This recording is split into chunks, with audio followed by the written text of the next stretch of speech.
बहुत समय पहले की बात है। एक छोटे से राज्य में एक अनोखी परंपरा थी। हर साल वहां की जनता एक नए राजा को चुनती थी, लेकिन उस राजा का शासन केवल 6 मिनट तक चलता था। यह परंपरा एक पुराने श्राप के कारण शुरू हुई थी। कहा जाता है कि बहुत पहले एक घमंडी राजा ने एक साधु का अपमान किया था। साधु क्रोधित होकर उसने उस राजा को श्राप दिया, अब इस राज्य में कोई भी राजा 6 मिनट से ज्यादा नहीं टिकेगा। शुरुआत में लोग इस बात से बहुत डर गए, पर धीरे धीरे वे इस श्राप को नियम बना बैठे। हर साल एक गरीब, भूखा या दुखी व्यक्ति को राजा बनाया जाता, जिसे राज सिंहासन पर बिठाया जाता। वह 6 मिनट तक राज करता और जो चाहे करता। धन, भोजन, वस्त्र या सम्मान सब कुछ पा सकता था। अब इस साल भी वही परंपरा शुरू होने वाली थी। पूरे राज्य में लोग जमा हो गए, नगाड़े बज रहे थे, सैनिक कतार में खड़े थे और लोग चर्चा कर रहे थे कि इस बार कौन राजा बनेगा। तभी महल के बाहर एक फटेहाल युवक खड़ा था। उसका नाम अरुण था। वह कई दिनों से भूखा था, पर उसकी आंखों में एक चमक थी जो सबका ध्यान खींच रही थी। सैनिकों ने उसे पकड़कर दरबार में पेश किया और घोषणा हुई, इस वर्ष के 6 मिनट के राजा होंगे अरुण। अरुण को सिंहासन पर बिठाया गया। जैसे ही वह बैठा, उसने कहा, मुझे खाना चाहिए, लेकिन पहले मेरे जैसे भूखे लोगों को खिलाओ। राजा बनने के पहले ही मिनट में हजारों गरीबों को भोजन मिलना शुरू हो गया। पूरा महल रसोई की तरह बदल गया। दूसरे मिनट में अरुण ने कहा, मेरे पास जो भी धन आए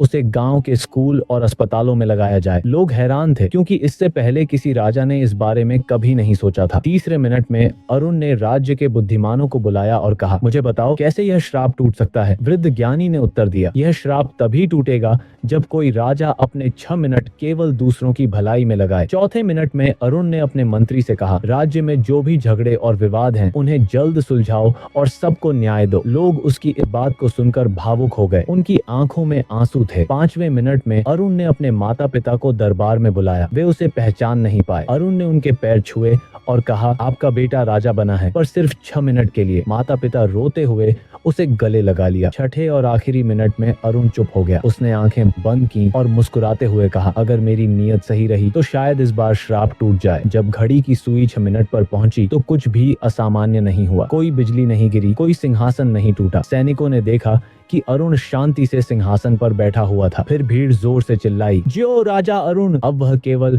6 मिनट का राजा नहीं था, वह एक न्याय प्रिय सम्राट बन चुका था, जिसे लोग युगों तक याद रखेंगे। इससे हमें यह सीख मिलती है कि राजा वही नहीं जो ताज पहनता है, बल्कि राजा वही है जो अपने वक्त का सही इस्तेमाल करता है।